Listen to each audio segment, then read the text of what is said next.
Dr. Bilgu.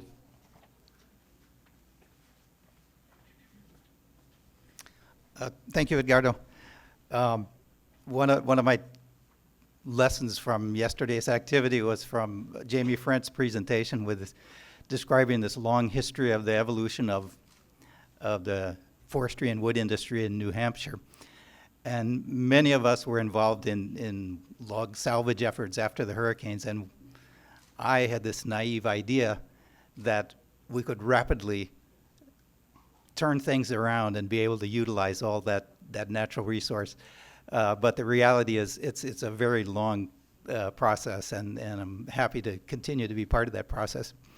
So before I use up my 10 minutes, I'm going to just give a brief overview of some of the climate vulnerabilities and climate projections that we see that are affecting, going to be affecting our forests. So this slide has probably been presented a million times, but it's 800,000 years of CO2 levels, and it just drives home the message of we're in a reality where the atmosphere has changed due to our industrial activities, and that CO2 is trapping heat globally, and it's causing a wide range of effects that we have projected for a century. The awareness that this could happen has been in the scientific literature, and now we're seeing all kinds of effects. So next slide, please. I think did it miss a slide? So this slide projects some information from downscaled climate information, shows projections, potential changes we might see in maximum temperatures across the islands. And it indicates a potential range of between a little less than a centimeter to 1.75 centimeters increase in CO2. So these would be the maximum annual temperatures for the island. And you can see with this downscaling methodology, there's some variation across the island. We might see more warming in the south coast and western part of the island, less so in the higher mountains. And next slide. So that's mid-century. If you look at the upper graph, you see some projections toward the end of the century. And it's consistent with those mid-century projections. And also you can see towards the end of the century, reaching anywhere from 3 to 8 degrees C, very drastic increases by the end of the century. And the lower bar is the actual trend in temperatures for Puerto Rico, and you can see it's one of those heat charts where red is warmer, and all of our most warmest years are in the recent decades. Next slide. So another component of temperature is not just the maximum heats, but the minimum heats that we experience during the night. And those have a lot of, those nighttime temperatures can have ecological and economic effects with cooling infrastructure, cooling animals, plant physiology and activities. And you can see a similar range of increases by mid-century up to 1.75 degrees centigrade, but you see a different pattern of those increases around the island. So these are projections from a single global model. There's variation among the global models, but this is some information we have to give us an idea what to expect in terms of warming nighttime temperatures across the island. Next slide. So in addition to warming, this increased energy from global warming is changing rainfall patterns. Warmer air holds more water. So theoretically, a warmer atmosphere is going to have more moisture in it. However, it also changes wind patterns, changes things that affect where the rain falls. So there's a lot of difficulty in predicting where you're going to get more rainfall, where you're going to get less rainfall due to global warming. And this is based on a similar modeling effort, downscaling at a scale that shows the variation on the island, what we might expect by mid-century in terms of annual rainfall. And most of what we expect is decrease island-wide, maybe 10, 20% decrease in rainfall. But you can see more decrease, drier conditions on the south coast, and potentially El Yunque maintaining or perhaps even increasing rainfall by mid-century. So next slide, please. And these come from a recently published 5th National Climate Assessment for the Puerto Rico has a chapter there. And these show some of the rainfall patterns towards the end of the century, so a little bit further out than those mid-century predictions. And you can see the way folks look at projections. You look at different scenarios, whether we reduce our greenhouse gas emissions or not.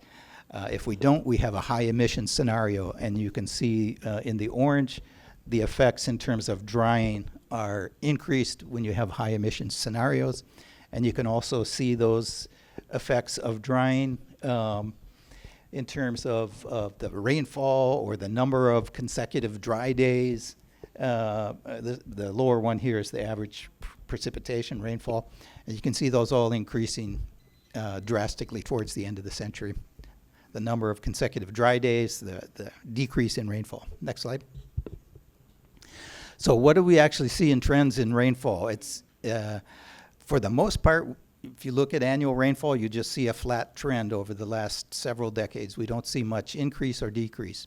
But this is a very recent publication by a couple of Puerto Rican scientists looking at trends at a set of stations you can see in the blue and red dots here, and comparing the period between 1955 and 1987 with 1988 to 2021 to see if there are differences in those trends. And there are positive trends in the blue dots, so increase, so the rainfall in the later period was greater than the earlier period, and the red dots, significant decreases. So you can see there's a mix of effects in rainfall that we see across the island. And those points have been mapped out in the map below, and the orange and yellow areas are drying, indicate drying trends. The blues indicate increasing rainfall trends. So these are actual trends in rainfall that we're seeing. And they don't match exactly the projections that we see, but we do see drying in the west and the south. There's a bit of an anomaly with the near the Guanica, Salinas area there that shows increased rainfall. That might just be due to that one blue dot because the data came from the stations where those dots are. For the most part, this is the first time I've seen in the scientific literature some actual trends that are starting to track some of the models that we've been talking about for quite a while. Okay, next slide. So what does it mean, these trends in temperature and rainfall for our forests? We did some earlier modeling with projections that were kind of preliminary, but we looked at how that would affect the life zones in Puerto Rico. And the drying and increased temperatures had pretty drastic effects when you put those into models and look what happens to our wet life zones and our dry life zones. And there were significant shifts, and with those would come all kinds of ecological consequences when you shift the composition in those life zones. Next slide. One of the consequences would be shifts in species diversity, plant species diversity. So we looked at how that would change with the shifting life zones and the associated species. We actually saw an increase in biodiversity as those dry species, dry adapted, started to move into areas with wetter species. I would say this just illustrates there's going to be changes in the structure, the function, the composition of our forests and vegetation on the island with these kinds of changes in precipitation and temperature. Next slide. Hurricanes. When you put more energy in the global system, which is what we're doing, we're trapping it there, that energy gets dispersed with storms. It moves from the tropical zone up to the temperate zone. And predictions are that our hurricanes will become more intense, move more slowly, and carry more water. And all of those things are going to have effects if they hit Puerto Rico. They're going to affect forests in terms of breakage and damage to trees, but also landslides. Next slide, please. So one of the things we can do is learn from our experiences. And we did a number of studies after Hurricane Maria and Irma, looking at the biophysical and the social and the economic effects.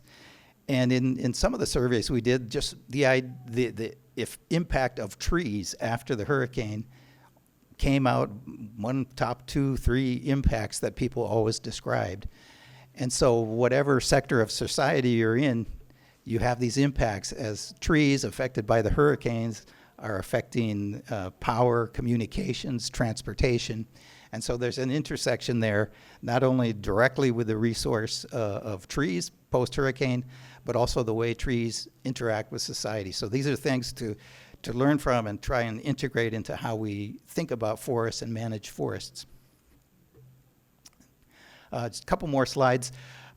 We have thinking about the forests that we want in the future. How do we manage for those? What kind of resources do we want? We know we have a lot of diversity across the island in terms of our ecosystems. We also have a lot of diverse uses and interests.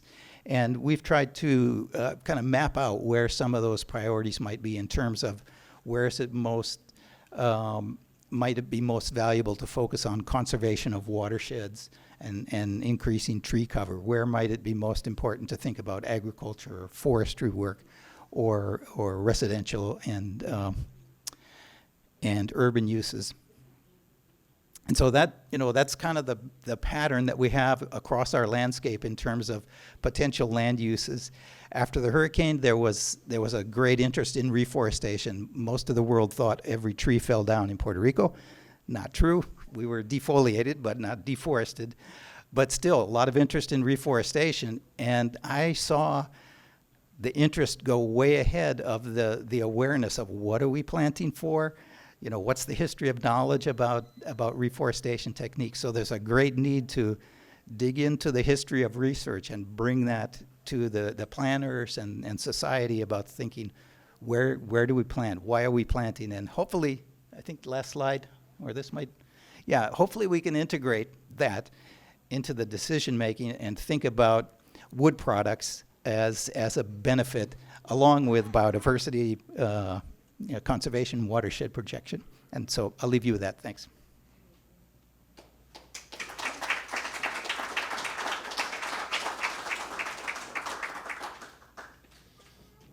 Thank you, Bill.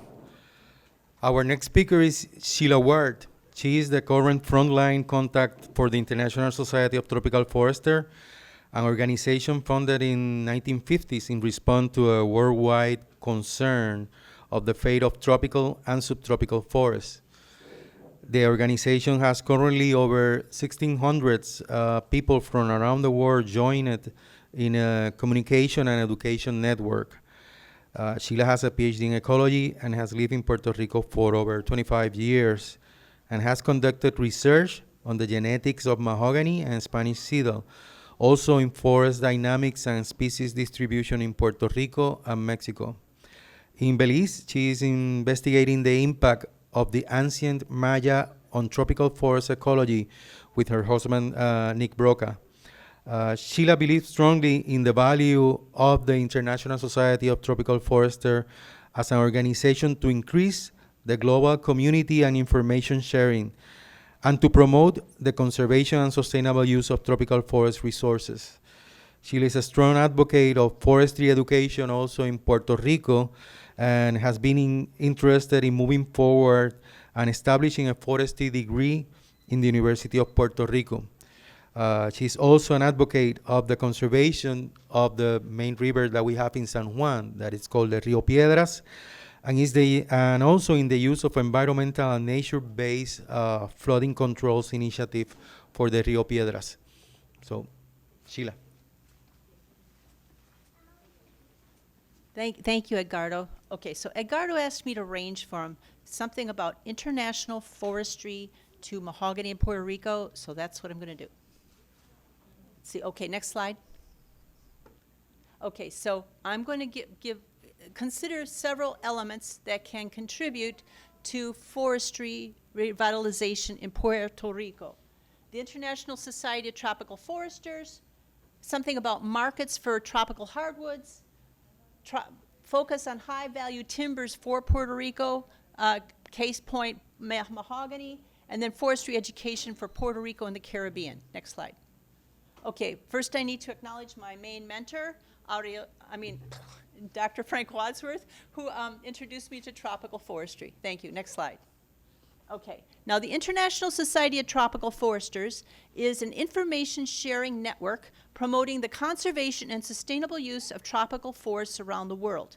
There are 2,400 plus members now in 110 countries, and the ISTF chapter, Edgardo is the president, has about 75 members. It's free to join, and you can contact us at tropicalforesters@gmail.com if you'd like to join. My husband, Nick Brokaw, is just going to pass around a sign-up sheet if anybody wants any information. I have some folletos, some little, half sheets that I'll put out on the registration table if you want to pick up one later. Next slide. To consider briefly the chapters we have for the organization, there are 3 at the present in Latin America. The yellow dots indicate our chapters. The red dots indicate chapters being formed. Blue, expressions of interest. So the 3 in Latin America right now are Puerto Rico, Mexico, y Panama. And then we have others in the US, Africa, and Asia. Others in formation. Next. Okay, now to consider markets. Okay, now, for Puerto Rico, the revitalization of a forestry industry here, it's really cool to think about entering the international markets. But for certain high-value species like mahogany, you have to do things like think about how you're going to get yourself certified. As 3T has informed me, that process is full of duress and can lead to uncertain outcomes. So at this point, it's probably better if people in Puerto Rico focus on taking the tropical hardwoods from here to the U.S. markets. This data on this slide is from the International Tropical Timber Organization. Their data ranging from 2010 to 2022 for imports in plywood in blue, sawnwood in red, tropical hardwoods excluding conifers. There are other hardwood forms imported as well, such as veneer and roundwood in smaller amounts. The units here on the left are per 1,000 cubic meters. So you can see at the peak the amount of plywood imported in 2021 was at about 2.5 million cubic meters. There's room for Puerto Rico to enter this market. Next slide. Okay, same set of data using this time the value of that wood that's imported. And taking the blue line up for plywood, it went up to $2.5 billion of tropical hardwoods entering the U.S. market. Next slide. Okay, so one thing we need to think about then is making sure that what wood is harvested or collected or processed in Puerto Rico, that everybody gets a meritorious price for what they do. And that is another step that hopefully as the organization continues here on the island, that those better prices can be gotten by everybody from the landowner to the artisan. Okay, so now considering what type of woods to use in Puerto Rico for export markets or anything else. This landscape does not, and I'm thinking plantation forestry, that's where my mind's been set, but really you've got a lot going on here about, I just need to say about natural forest management as well. But in terms of plantation forestry, what a private landowner might want to plant. Okay, this is not a landscape that allows for industrial level forestry with hectares and hectares and hectares of eucalyptus. So the better you have a variegated landscape with highly variable highly variable climate, culture as well, highly variable soils, and climate changes imposed on top of that, leading to some unpredictability. But so you have landowners who have mostly smaller areas, and it's more profitable and reasonable to focus, I believe, on high-value woods and more intense management on the small scale. Case in point I want to talk a little bit about is mahogany. Mahogany has even dimensional shrinkage, making it one of the prime woods for artisanry, for cabinetry, and for furniture making, anything that requires detailed work, and with its rich color and a texture. Next slide. Okay, there are 3 species of the New World mahogany in the genus Swietenia. Let's see if I can make this work. Yeah. Okay, the Caribbean mahogany we see here, Swietenia haganite, ranges from Florida to Hispaniola. The Pacific coast Swietenia humilis ranges from Mexico down to Costa Rica. Swietenia macrophylla, or big leaf mahogany, ranges from Mexico through the Yucatan, Central America, down to Brazil. So those are the 3 species. In the 1960s, an important study was done in Puerto Rico using seed sources of the 3 species from this region. And it was planted out at 14 sites in Puerto Rico and the U.S. Virgin Islands on different soil types and different climate zones. The take-home lesson from this study was different seed sources perform better in different places depending on what they're adapted to. Next slide. Okay, so one place that we've seen optimal growth of mahogany happens to be very close at hand on the Rio Piedras here over in University Gardens, about 3/4 of a mile from here, if that far. Now, this neighborhood was established in the 1960s. At that point, the riverbanks were cleared. Trees, some mahogany of mixed descent was planted in, and the trees were provided with open sun, which mahogany needs for rapid growth, deep, fertile soils, and plenty of water. So the kind of growth we saw in 60 years here with this tree is 116 centimeters in 60 years. Next slide.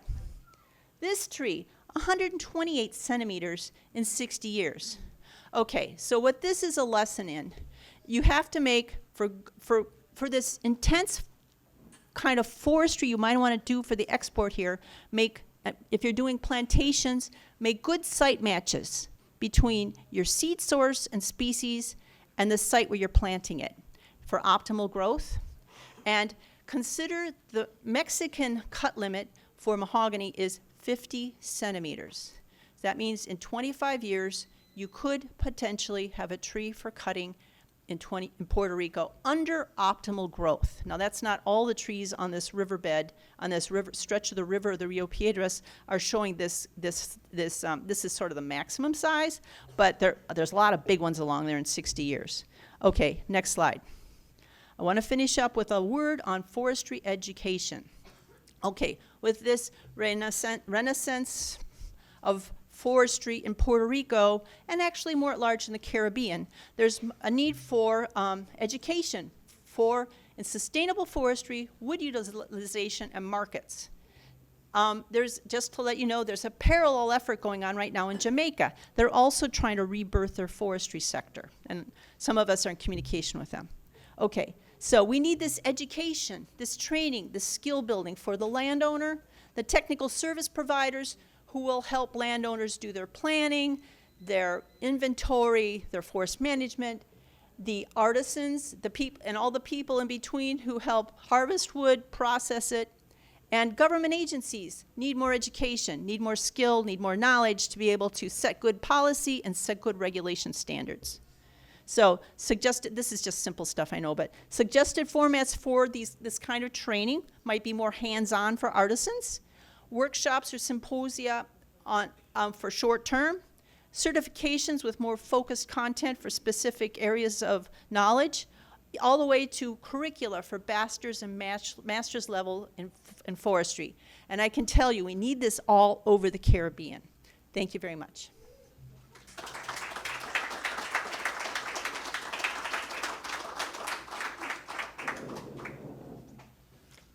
Thank you, Chile. You were right there, 10 minutes. Okay, change now to Spanish. Quiero presentarles a Darien López Ocasio, es la dasónomo del Estado, o lo que se conoce como State Forester de Puerto Rico, además de servir actualmente como oficial de manejo de varias áreas naturales, donde destacamos el bosque seco de Guánica. Es la coordinadora del Departamento de Recursos Naturales y Ambientales de la Unidad de Bomberos Forestales. Darien lleva sobre 25 años trabajando en el departamento, cuenta con un bachillerato en Ciencias Ambientales y una maestría en Manejo de Recursos Pesqueros. Además de su preparación, durante sus años en el departamento ha ocupado posiciones claves relacionadas al manejo de los recursos forestales de Puerto Rico. Entre estos ha sido la directora del negociado del Servicio Forestal, que tiene bajo su dirección todos los bosques públicos, los programas de cosas privadas y los programas de reforestación a nivel de toda la isla. Darien representa a Puerto Rico en la Asociación Nacional de Dasónomos de Estado, el National Association of State Foresters, donde es parte del grupo de estados del sur de los Estados Unidos. También ha sido su trabajo, quiero destacar, que no tan solo es en el aspecto de conservación marina, sino también en los aspectos de embalses con el manejo de oportunidades de pesca recreativa. Además, como parte de su trabajo como oficial de manejo, ha participado en iniciativas de acuerdos de manejo, proyectos de reforestación e iniciativas de conservación coordinadas por el Departamento de Recursos Naturales. Como dasónomo del Estado, tiene a cargo el Plan de Acción Forestal de Puerto Rico, que es una guía de cómo el departamento espera manejar y conservar la cubierta forestal privada y pública en Puerto Rico. Darien.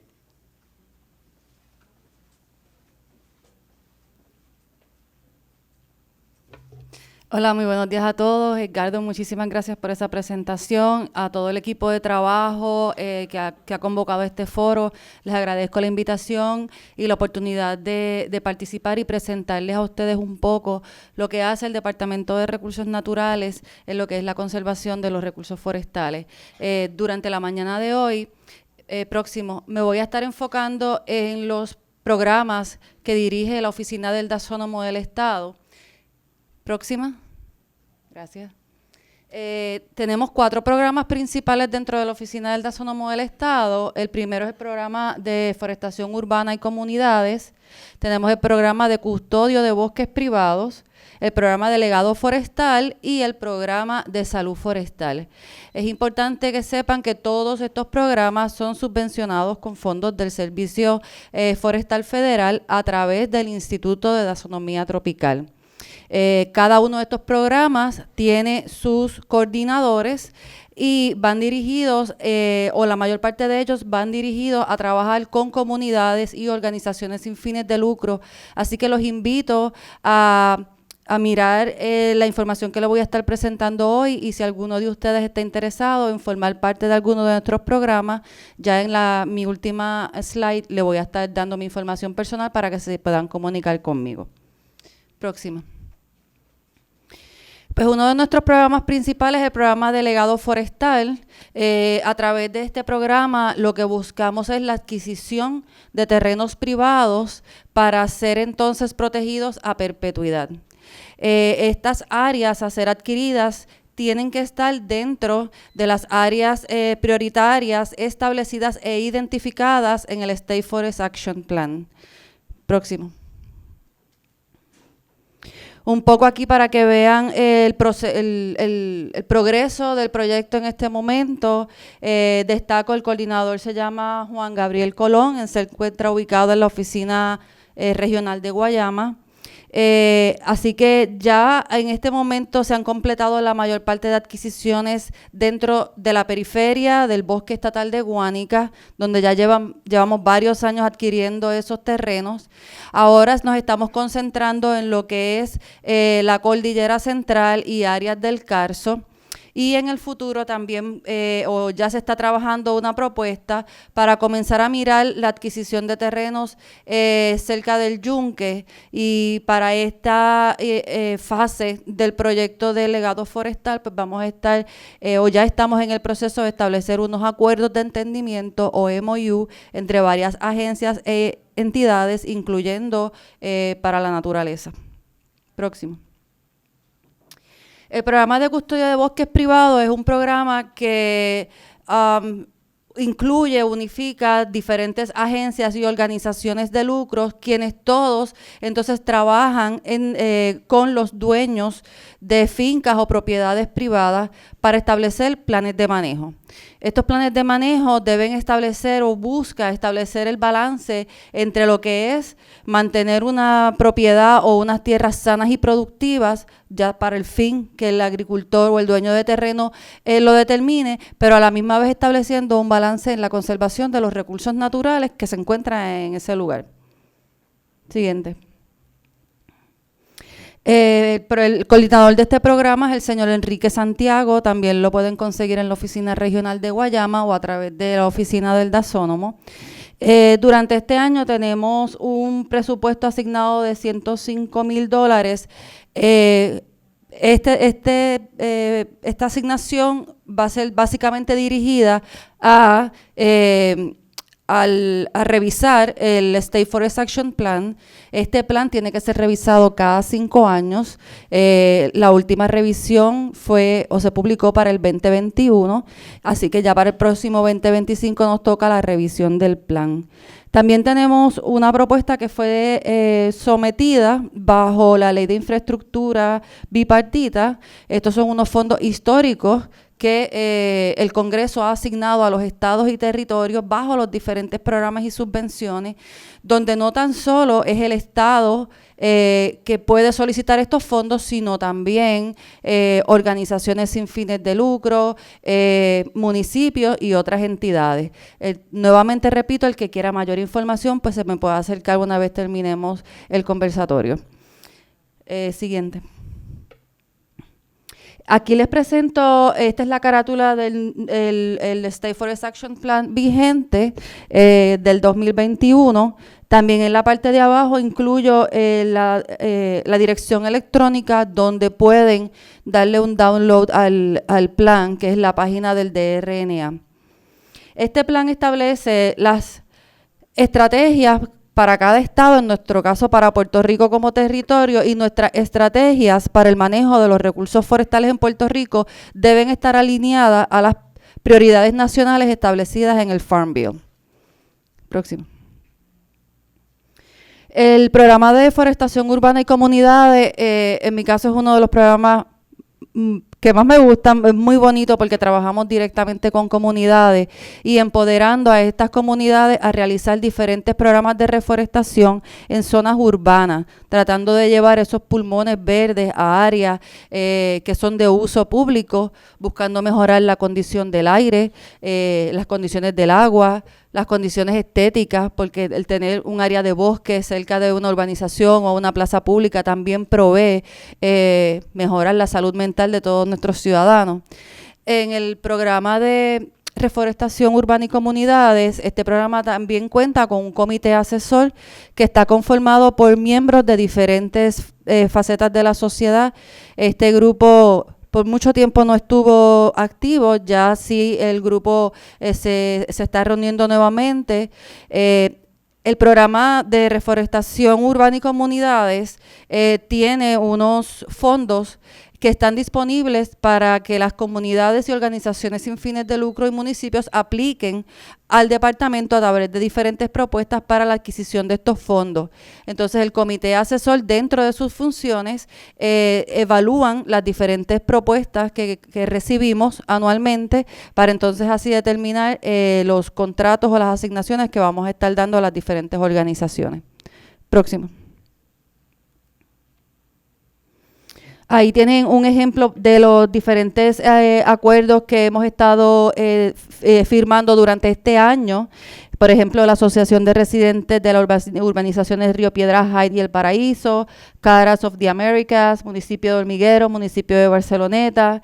El programa también fomenta el Tree City USA. El programa de Tree City USA es un programa a nivel nacional.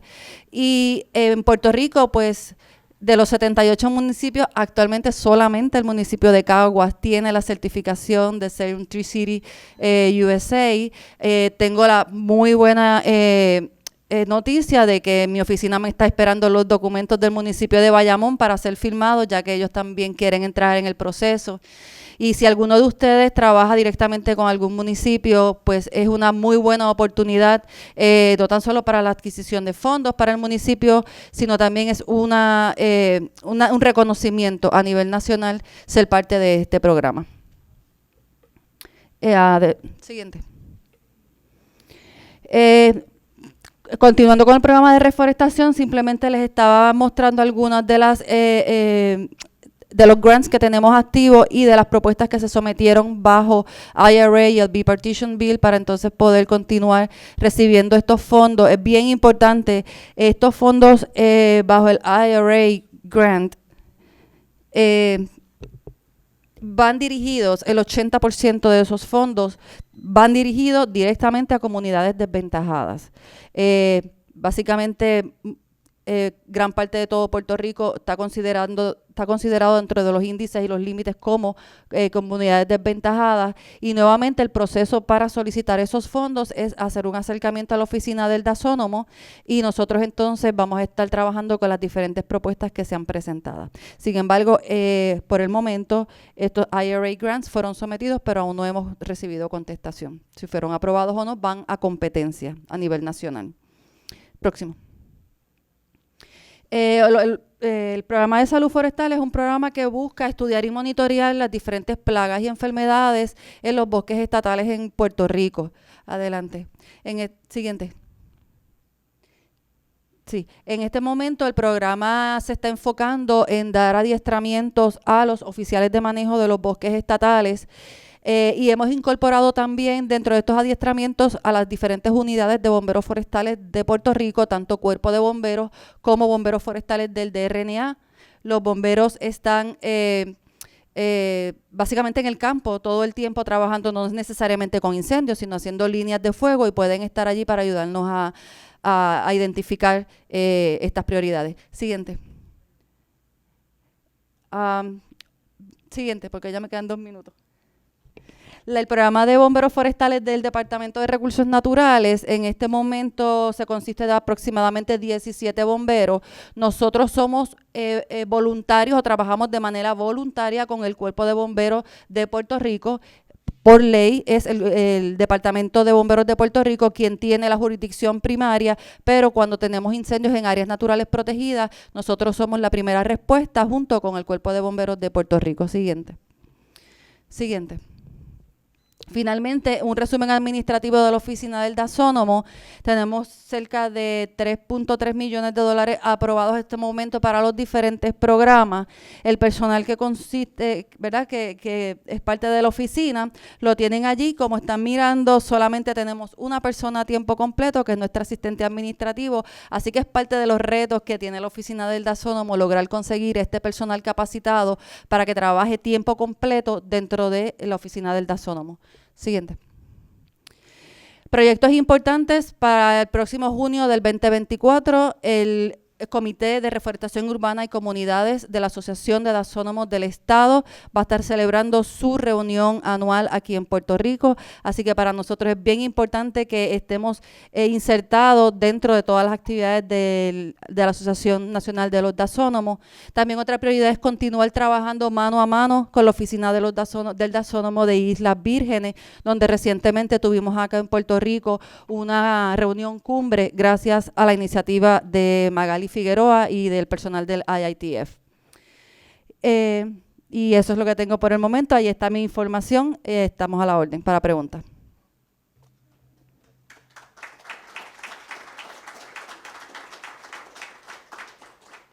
Gracias, Darien. Pasamos a nuestro cuarto panelista, es Unfredo Fito Marcano Vega. Trabaja en la Unidad de Análisis e Inventario Forestal del Servicio Forestal Federal como investigador en Ecología Forestal en el Caribe. Cuenta con un bachillerato en Biología y un doctorado en Ecología, y es la persona que maneja y analiza los datos del inventario forestal de Puerto Rico como investigador principal de los datos con los que se produce actualmente las publicaciones conocidas como los recursos forestales de Puerto Rico, The Forest Resource of Puerto Rico, que presentan la dinámica de la cubierta forestal en toda la isla. De igual forma, ha estado interesado y ha trabajado en la identificación y estrategias de inventarios de productos forestales no madereros en Puerto Rico y en el Caribe, y el inventario forestal de Puerto Rico ha servido de guía para evaluar los impactos sufridos en la isla tras las tormentas de los huracanes de 2017, y es la mejor fuente de datos para analizar y estudiar la dinámica de bosques en Puerto Rico y conocer la dominancia, presencia y cambio en estructura y composición forestal de Puerto Rico. Además, el inventario es parte de la base de información para la encuesta nacional para propietarios de tierras boscosas, o el National Forest Landowner Survey, que se espera estar efectuando en Puerto Rico en el 2024. Así que con ustedes, Fito.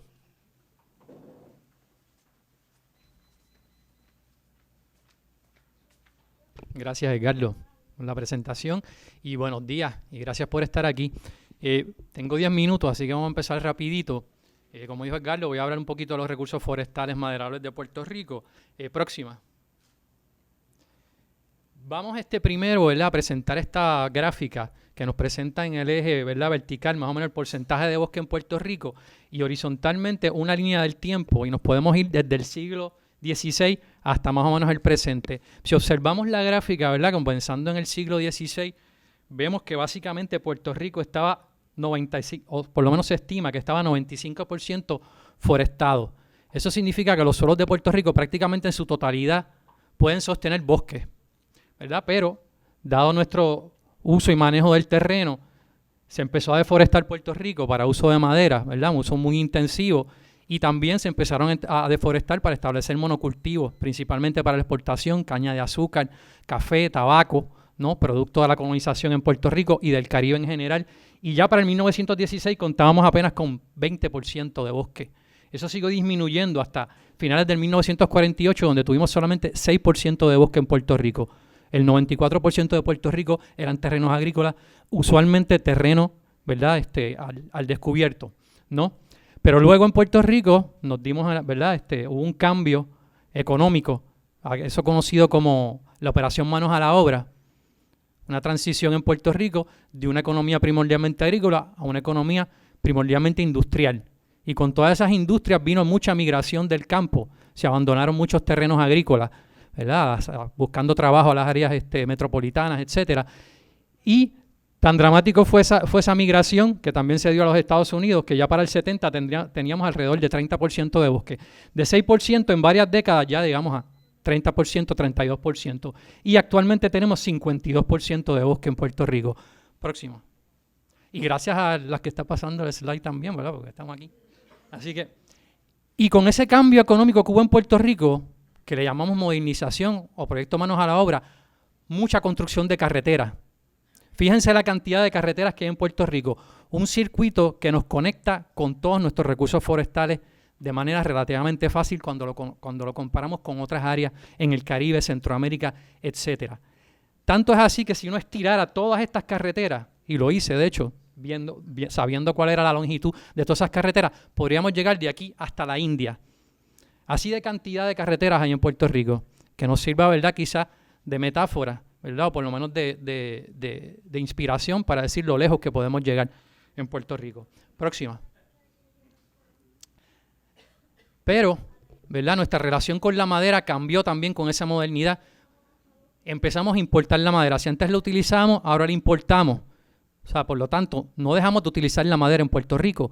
Y lo último dato que tengo es que Puerto Rico importa cada año sobre 130 millones de muebles de madera, principalmente para gabinetes de cocina, para lo que son juegos de cuarto, que llegó la Navidad, que voy a comprar una silla nueva para la sala, importado principalmente en Puerto Rico. Aquí un ejemplo de lo que es posible, Esto es un banco que está hecho con tamarindo y el mismo banco representa lo que es el fruto del tamarindo. Se encuentra en el Museo de Arte de Puerto Rico. Ayer estuvimos en el Museo de Arte Contemporáneo. Museo de Arte de Puerto Rico pues tiene ese banco allí que lo pueden observar. Me parece una pieza muy linda. Próxima. Entonces, ¿qué pasa, verdad? ¿Qué nos dice el inventario? ¿Qué nos ofrecen los datos del inventario que hemos realizado en Puerto Rico? Pues uno de los datos, ¿verdad? Y me voy a concentrar en estas 4 especies, que son 4 especies que tienen una distribución bastante amplia en Puerto Rico. O sea, se dan en lo que se conoce como la zona húmeda y la zona muy húmeda de Puerto Rico, que básicamente cubre 80% de Puerto Rico. Que dado el cambio climático, podrían ser especies que están bastante adaptadas a las condiciones en términos generales en Puerto Rico. Las 4 se pueden utilizar para hacer muebles. ¿Qué nos dicen las últimas décadas del inventario? Que el volumen de esas especies casi se duplicó a más de 2.160 millones de pies tablares en los terrenos privados de Puerto Rico. Ellos son capa prieto, guaraguao, roble y laurel geo. Próxima. Aquí vemos la diversidad, ¿verdad?, de colores que nos ofrecen estas especies también. Así que hay una diversidad de especies distribuidas en Puerto Rico y también una diversidad de colores que nos permitirían hacer multiplicidad de cosas. Así que de 2 y pico de millones de pies tablares, a quizá 2 millones de posibilidades. Y estoy hablando del volumen, ¿verdad?, que casi se duplica en los terrenos privados, porque resulta, próxima, que el inventario también nos revela que el 84% del área total del bosque en Puerto Rico se encuentra en manos privadas. Eso significa que tenemos que reunirnos, dialogar. Cualquier proyecto de manejo de bosques en Puerto Rico tiene que incluir la comunidad, tiene que incluir los dueños y dueñas de los terrenos. El 84% de nuestros recursos están en manos privadas. Próxima. Entonces, este mapa nos había presentado ayer el doctor Gould, es de un trabajo del 2017, de él y colegas. Y entonces tenemos que también ir considerando cómo sería el manejo, ¿verdad?, de esas 4 especies. Y es que resulta que en Puerto Rico, si hacemos un análisis, ¿verdad?, de dónde sería apto, el terreno apto para la producción forestal, el 19% de Puerto Rico sería apto para la producción forestal. Esto básicamente está basado en lugares que no tienen una pendiente, ¿verdad?, excesiva, que no llueve excesivamente, que no están cerca de cuerpos de agua importantes y serían entonces ideales o por lo menos aptos para la producción forestal de forma sustentable. Así que hay que considerar ese 19%. Hay que ir a esas zonas, ¿verdad?, que en este caso están en amarilla, a establecer esos proyectos. Pero con la distribución que tienen esas 4 especies, se encuentran en todas esas áreas. Y también hay que considerar que el 25%, según el inventario del volumen de madera comerciable, proviene de árboles con buena forma. Cuando hablo de buena forma, me refiero a árboles que te ofrecen de 8 a 12 pies de un tronco limpio, sin estar ramificado, ¿verdad?, sin estar bifurcado. Cuando uno lo corta, puede obtener entonces un tronco, ¿verdad?, relativamente limpio en 8 o 12 pies, que es básicamente el tamaño de los troncos que se manejan en Puerto Rico. Así que hay que considerar eso también, que no todos van a tener una buena forma, hay también una serie de dificultades. Sin embargo, próxima. Si hacemos un ejercicio, ¿verdad?, y los invito a eso, que teníamos, ¿verdad?, habíamos hablado de 2.160 millones de pies tablares de esas 4 especies. Por punto 19 del terreno que tenemos apto en Puerto Rico, y si cosechamos el 10%, dijimos que el 25% tiene buena forma, pero vamos a decir que vamos a cosechar el 10% de ese volumen. Básicamente, de cada 10 árboles que tenemos de esa especie, 1. Las otras 9 las vamos a dejar, obtendríamos 41 millones de pies tablares. Considerando que hay 1.2 millones de hogares ocupados en Puerto Rico, según el último censo, eso nos daría 34 pies tablares por hogar. Eso es suficiente, según tengo entendido, para hacer una mesa comedor o poner un sillón en cada hogar en Puerto Rico. Y le voy a enseñar, ¿verdad?, lo que es un pie tablar. Estas son 2 maneras, ¿verdad?, de mostrar lo que es un pie tablar. Si uno coge 12 pulgadas por 12 pulgadas y multiplica por 1 y lo divide por 144, eso es un pie tablar. Pero también esto es otra forma de ver un pie tablar. Entonces podríamos poner 34 de estos, ¿verdad? Fue lo que dije, 34 en cada uno de estos hogares. Entonces imagínense estos regalos, esto debajo del árbol de Navidad, para multiplicidad de posibilidades. Entonces, próxima. Bueno, tenemos que también hablar, ¿verdad?, de los huracanes. Ya aprendimos, ¿verdad?, que los suelos en Puerto Rico casi en su totalidad pueden sostener bosques, que también tienen la capacidad de regenerarse naturalmente. Como vimos ese proceso, hasta el 1948 que tuvimos 6%, se regeneró naturalmente, tiene esa capacidad también, pero también tiene una capacidad de resiliencia a los huracanes bastante sorprendente. Cuando salimos de nuestras casas después del huracán, que vimos esa defoliación de la que habló el doctor Gould, eso fue para nosotros y para mí personalmente, ¿verdad?, un shock, ¿verdad? Y nos dimos cuenta de nuestra relación afectiva con lo verde de Puerto Rico.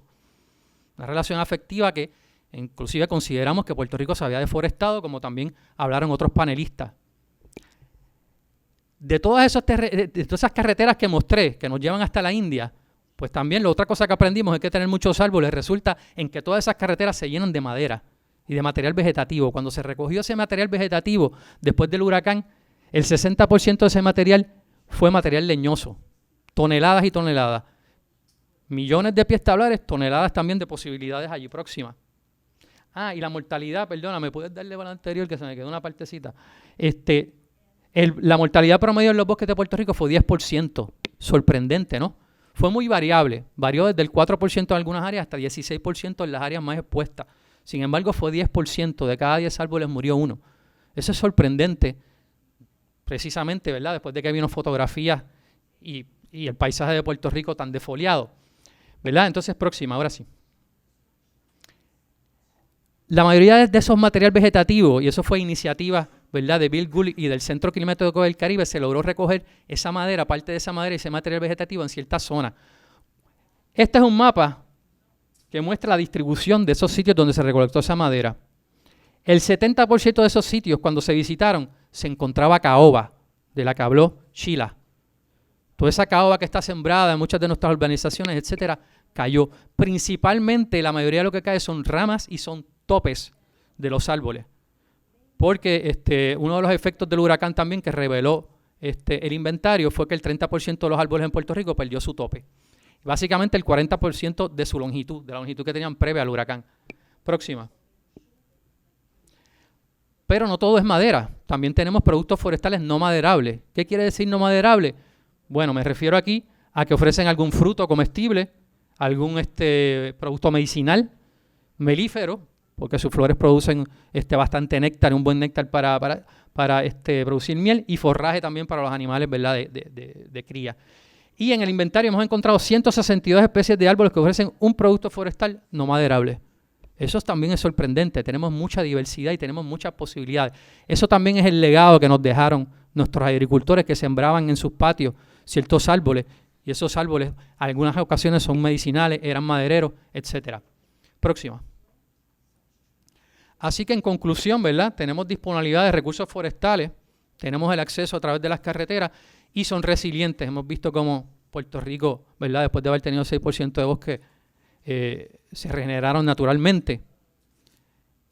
Pero esto va a requerir, ¿verdad?, para este manejo, planificación, tenemos datos, ¿verdad?, que nos pueden ayudar y nos pueden enfocar en el camino, comunicación y cooperación para uso sustentable y óptimo, y aquí incluyo, ¿verdad?, un concepto, ¿verdad?, que se llama extracción de impacto reducido, con el que ha trabajado mucho Edgardo González, y tenemos, ¿verdad?, una cepa aquí en Puerto Rico de arboristas que nos pueden ayudar también a realizar esa extracción de impacto reducido, que tienen ese conocimiento, y hay una nueva cepa que va a salir también de arboristas, porque iniciativas de la doctora Sally, allá en Mayagüez se están dando cursos, ¿verdad?, gratis para certificarse como arborista. Así que yo estoy todo apuntado en el curso. Así que vamos a ver. Y, ¿verdad?, próxima. Ya solamente pues agradecer, ¿verdad?, a todos los propietarios y propietarias que nos dan acceso a nosotros, a sus terrenos, para realizar el inventario forestal. También gracias siempre al equipo de campo que realiza este inventario. Ustedes pensarían que para ir a todo Puerto Rico, incluyendo Vieques, Culebra y Mona, somos un montón de gente. Solamente somos 4, ¿verdad? Así que agradezco a Luis Omar Ortiz, Ixia Vilés y Iván Vicens, que probablemente están ahora mismo en el campo haciendo inventario. A los organizadores, ¿verdad?, de este foro, a ustedes, al panel de discusión, el cual me siento ¿verdad?, honrado de formar parte. Y también aquí quiero dejar, ¿verdad?, una cita de uno de los que considero mi maestro, Shi Henji, que dice que solo hay 2 errores en el camino hacia la maestría: no empezar y no llegar hasta el final. Ya empezamos, ¿verdad? Ahora nos toca, ¿verdad?, con compromiso y compartiendo con alegría, acompañarnos, ¿verdad?, hasta el final que nos depare pues el destino o el porvenir. Así que gracias.